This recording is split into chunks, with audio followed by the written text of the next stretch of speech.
So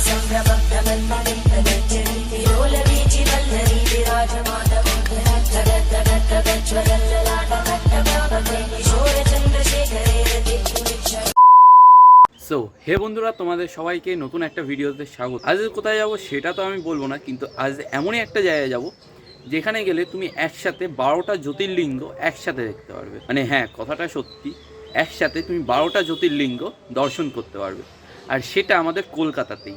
এইটুকুই বলছি, ওইখানে গিয়ে তোমার ভাল লাগবে। আর ওখানে একটা বিশেষ চমকও রয়েছে। 12টা জ্যোতির্লিঙ্গ তো আছেই, তার সাথে আরও একটা চমকও রয়েছে। কোথায় যাচ্ছি গিয়ে বলি।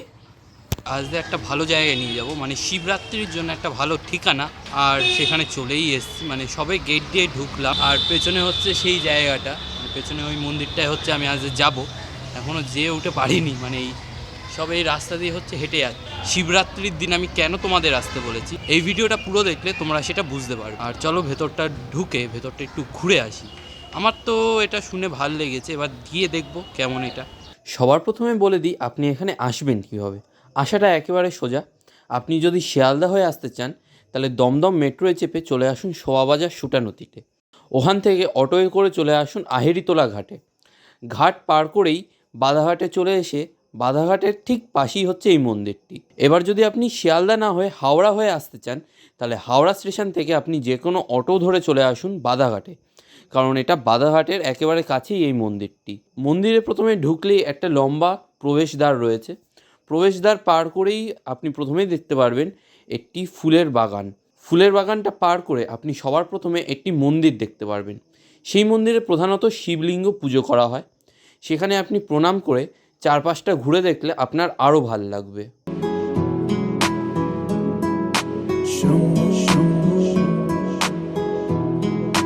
হরে হরে শম্ভু শম্ভু শম্ভু মহাদেবা শম্ভু শম্ভু শম্ভু মহাদেব হরে শম্ভু শম্ভু শম্ভু মহাদেবা শম্ভু শম্ভু শম্ভু মহাদেব হরে শম্ভু শম্ভু শম্ভু মহাদেবা শম্ভু শম্ভু শম্ভু মহাদেব কর্পূর গৌরম করুণাবতারম সংসার। ওই দেখতে পাচ্ছেন শিব মূর্তিটা, আর ওই যে মন্দির, আর এপাশেও কিছু মন্দির রয়েছে। এগুলো হচ্ছে বেসিক্যালি ছোট ছোট মন্দির।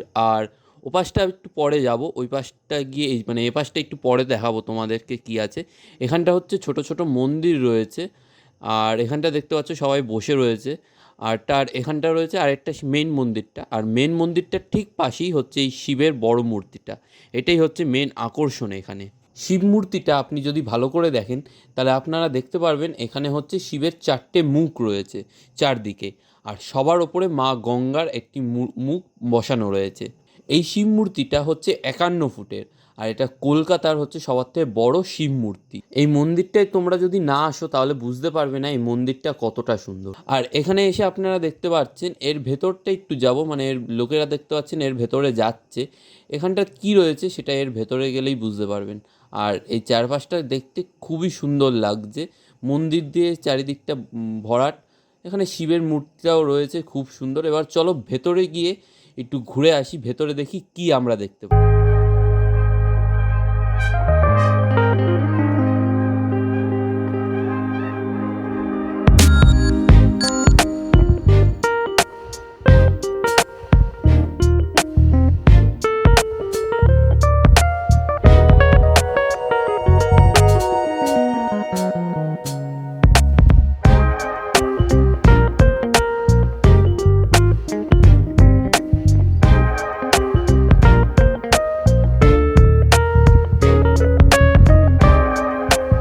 বারোটা জ্যোতির্লিঙ্গ, 12টা মন্দিরই এখানে রয়েছে। আপনারা এখানে এসে দেখতে পারবেন 12টা জ্যোতির্লিঙ্গ।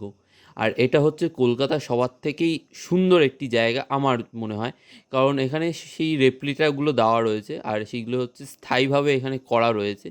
আপনি এখানে এলে একসাথে 12টা জ্যোতির্লিঙ্গের দর্শন, কলকাতাতে এসে আপনি 12টা জ্যোতির্লিঙ্গ দর্শন করতে পারবেন। এখন আর পুরো ভারত ঘোরার কোনো প্রয়োজন নেই, আপনি শুধুমাত্র কলকাতায় চলে আসুন, এই শিব মন্দিরটায় চলে আসুন, মন্দিরে এসেই আপনি 12টা জ্যোতির্লিঙ্গ আর তার সাথে 51 ফুটের শিব মূর্তিটা দেখতে পারবেন। মানে যদি কেউ 12টা জ্যোতির্লিঙ্গ দর্শন করতে চায়, আমি বলবো কলকাতায় এই মন্দিরে চলে আসার কথা। कर्पूरगौरं करुणावतारं संसारसारं भुजगेन्द्रहारं सदा वसन्तं हृदयारविन्दे भवं भवानी सहितं नमामि।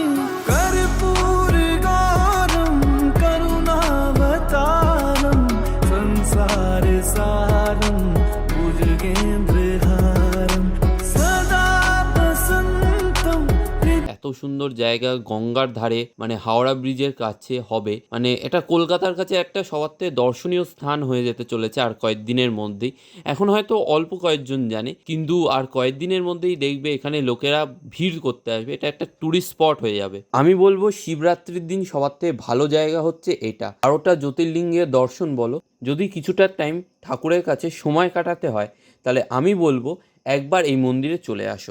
আর বাড়ি যাওয়ার পালা তো রয়েছেই, তাই জন্য আর দেরি না করে বাড়ির দিকে পা বাড়াই এবার। আর বেসিক্যালি ভাই হয়েছিল যে মানে আমি ভিডিও করছিলাম নিজের মতন, আর স্যাট করে কমিটির লোকেরা এসে আমায় বললো যে ভাই এখানে ভিডিও করো না, ভিডিও যা করেছো ওইগুলো ডিলিট করো, এখানে ভিডিও করার পারমিশন নেই। কারণটা কি, কারণ এইখানে এসে কয়েকজন লোক আগে ভিডিও করে আছে, তাদের মধ্যে একজন কি দুজন বলছে ওরা হচ্ছে ভুল তথ্য দিয়েছিল, মানে ওরা হচ্ছে কিছু ভুল কথা বলেছিল যেটা হচ্ছে কমিটির লোকেদের খারাপ লেগে যায়, ওই জন্য হচ্ছে ওরা আর ব্লগারদের অ্যালাউই করছিল না। আর তার মধ্যে আমার একটা পুরনো, এই কথাটা একটু পুরনো, এই ভিডিওর কথা বলছি না, মানে এই শিব মন্দিরের কথা বলছি না, একটু পুরনো কথা। মানে আমি ব্যারাকপুরে গেছিলাম একটা ভিডিও করতে, এবার আমি যেখান থেকে ওই ভিডিওটা দেখেছিলাম, আমি সেই ও হচ্ছে ব্যারাকপুরেরই ছেলে, আর ব্যারাকপুরে ভিডিও করতে গিয়ে আমি ওখানে শুনতে পারি যে ওই ব্যারাকপুরের ছেলে ব্যারাকপুরে ভিডিও করতে আছে, তাও ওইখানটার বিষয়ে ভুলভাল কথা বলেছে। মানে একটা মিউজিয়াম ছিল, ওর বিষয়ে ভুলভাল কথা বলেছে, ওই জন্য আর ব্লগারদের ওখানে আর অ্যালাউই করছে না। মানে ব্যারাকপুরে ওই জায়গাটা খুব সুন্দর জায়গা ছিল, ওখানে ভিডিও করতে গিয়েছিলাম, আর ওই জায়গাটা এখন ব্লগারদের অ্যালাউ করে না।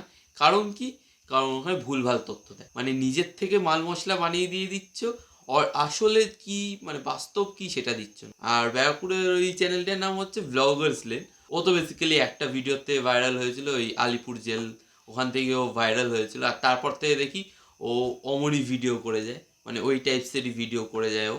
ওই ভুলভাল লোকেদের জন্য আমি ঠিক করে ভিডিও করতে পারলাম না। আমি কি করি, আমি গিয়ে একটু জেনে বুঝে শুনে সব কিছু জেনে শুনে ইনফরমেশন নিয়ে ভিডিওটা করার চেষ্টা করি, আর ভাই ওদের জন্য আমি ওখানে গিয়ে ভিডিও করতে পারলাম। সো ভাই ভিডিওটা এই পর্যন্ত ছিল। হ্যাঁ জানি ভিডিওটা অনেকটাই ছোট হয়েছে, কারণ আমাকে সব ক্লিপগুলো জয়েন্ট করে এমন ভিডিও করতে হয়েছে।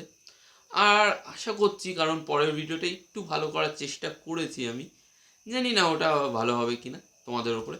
সো পরের ভিডিও নিয়ে খুব তাড়াতাড়ি আসছি। সো চ্যানেলটা সাবস্ক্রাইব করো, আর নিচে হচ্ছে কিছু সোশ্যাল মিডিয়া অ্যাকাউন্ট আছে, চাইলে একটু ফলো করে নাও। দেখা হচ্ছে খুব তাড়াতাড়ি নতুন একটা ভিডিওতে।